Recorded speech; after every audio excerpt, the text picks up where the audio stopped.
Can you find London hidden inside Bucharest? I left Romania for London, lived there 11 years, and now that I'm back, I keep noticing things I never saw before. Not identical places, but places that create the same kind of feeling. So I went looking for 5 of them. Some I found right away, one I almost didn't believe, and I'm going to take you through them. London first, then home.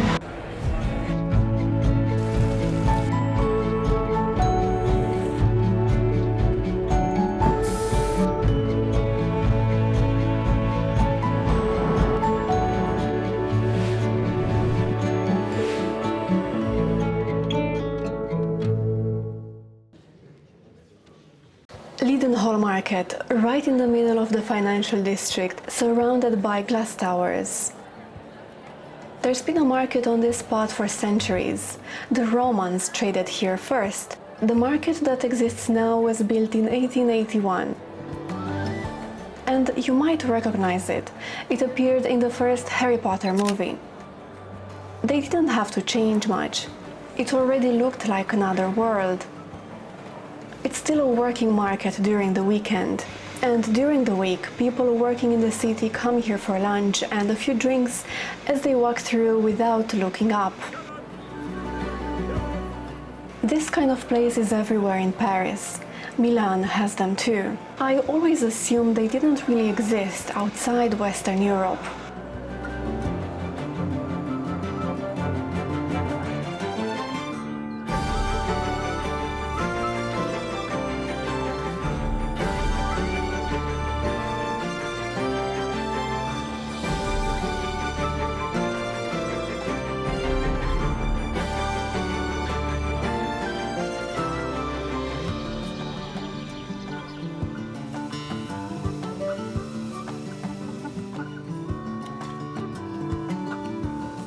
Okay, that was the busy one. The next place is the opposite.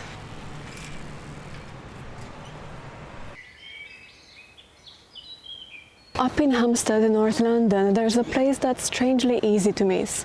You walk past a heath, up a hill, through a gate that looks like it leads to a private garden. And then this, the Hill Garden and Pergola, built in the early 1900s by a soap manufacturer who wanted his summer parties to look like a Roman ruin. Lord Leverhulme threw enormous parties here, and after he died, the place was nearly forgotten for decades. And Hampstead Heath grew into it. Now it feels half preserved, half abandoned.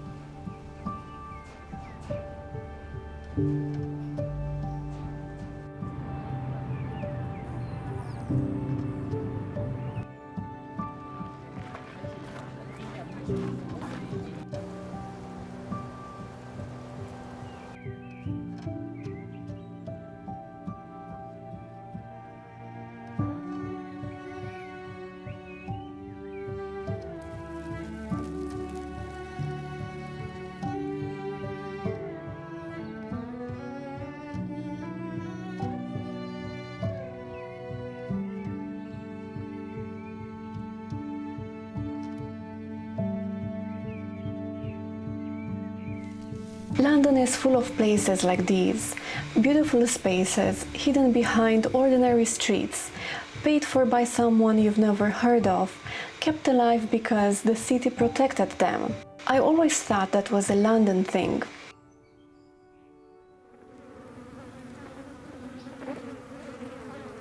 The third place is also hidden, but in a completely different way. Near Smithfield, there's an arch that looks like it leads into a back alley. It doesn't. It leads to St. Bartholomew the Great. It was founded in 1123 and it's one of the oldest surviving churches in the City of London.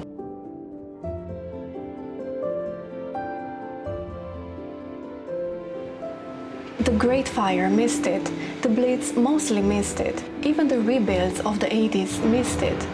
900 years of London happening on the other side of these walls. It's still a working church.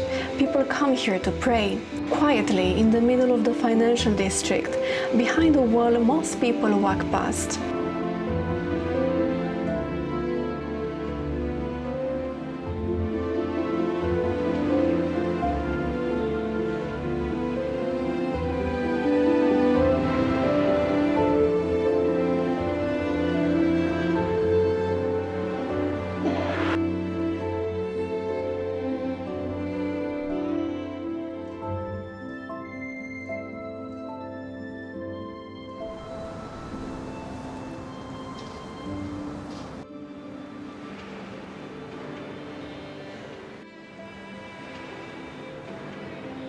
London is good at this, keeping all places hidden behind ordinary streets. You walk past them without realizing what's behind the wall.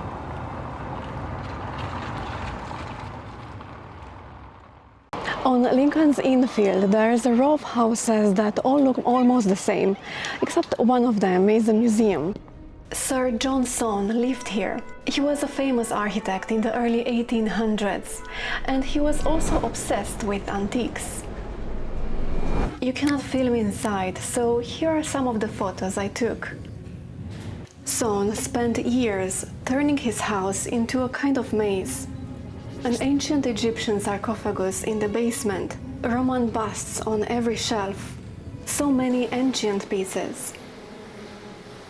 He had a complicated relationship with one of his sons, George. He wanted to make sure that the house would survive him. So, before he died, he pushed Parliament to preserve the house exactly as it was. And 200 years later, the house still feels less like a museum and more like walking through someone's home.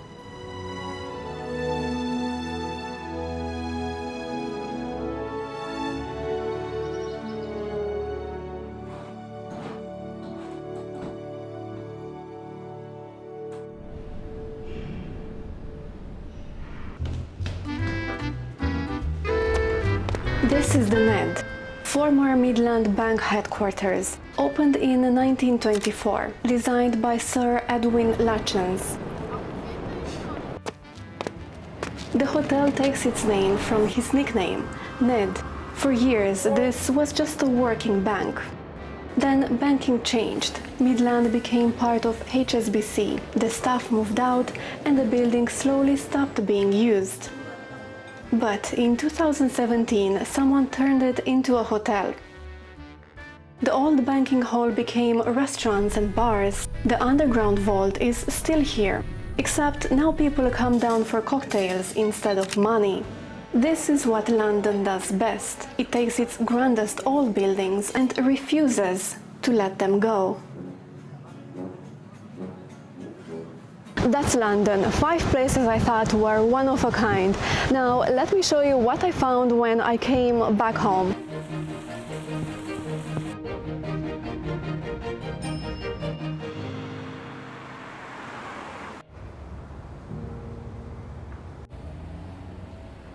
This is Macca-Vilacrosse Passage. It opened in 1891, 10 years after Leadenhall, when Bucharest was rapidly modernizing and looking toward Paris for inspiration.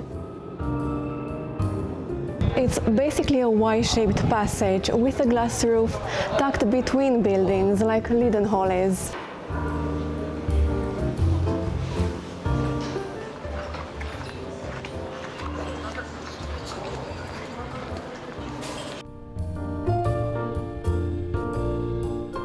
Here's where you'll find cafes and restaurants.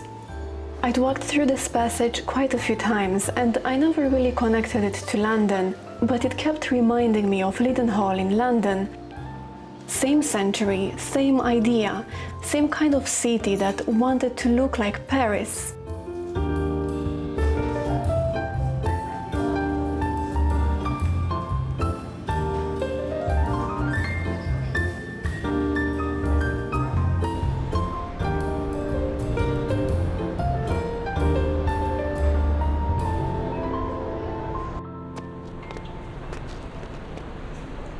This place can be a bit difficult to spot, especially if you're walking on a busy Cala Victoriei, but the next one, not so much.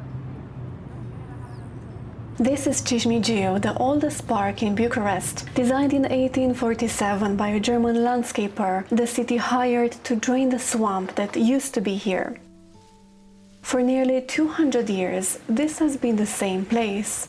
Same lake, same willows. Generations of Bucharest families have come here for the same Sunday walk.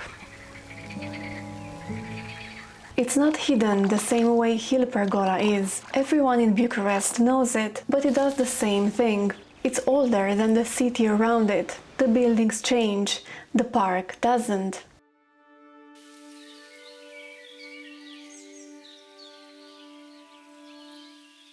Cișmigiu is what Bucharest was before it became modern. The same way Hill Pergola is what London was before it became huge. The next place I'll show you is the smallest and the oldest. This is Stavropoleos Monastery. It's one of the smallest churches in Bucharest, hidden on a side street in the old town. It's older than the United States, older than the French Revolution. It was here when Bucharest was still a provincial Ottoman town.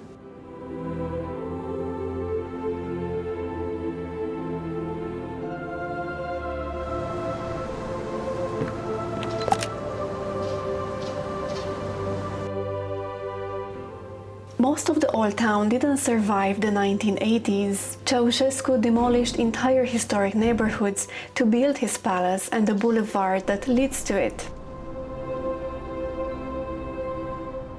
Some of the churches survived in the strangest way possible. A Romanian engineer invented a system to put entire churches on rails. Then they rolled them, sometimes hundreds of meters, and hid them behind apartment blocks, away from Ceausescu's eyes. Stavropoleos didn't have to be moved. It survived because it was already tucked into a corner of the old town the demolitions never reached. Next up, we have Theodor Aman Museum. Theodor Aman was a Romanian painter in the 1800s. He studied in Paris, came back home and became one of the founders of modern Romanian art.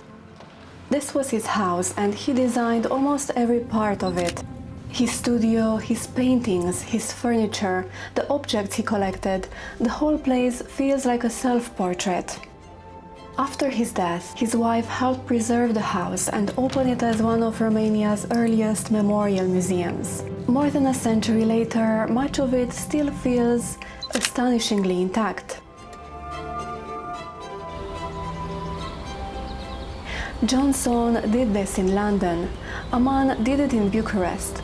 Both left behind houses that feel less like museums and more like self-portraits, and both were preserved.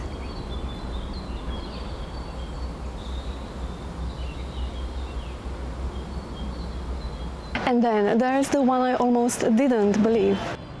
This is the Marmorosh Hotel. For most of the 20th century, it was a working bank. After communism, it sat empty.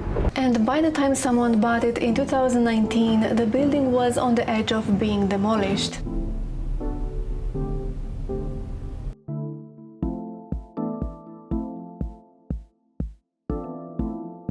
But they restored it and then they turned it into a hotel. Just a few floors down, the original vault is still there. They turned it into a speakeasy.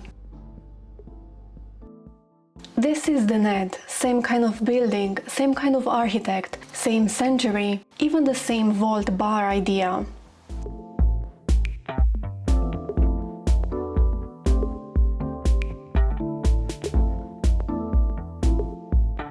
London restored its old bank because London restores buildings like that. Bucharest restored this one just in time, after decades of neglect.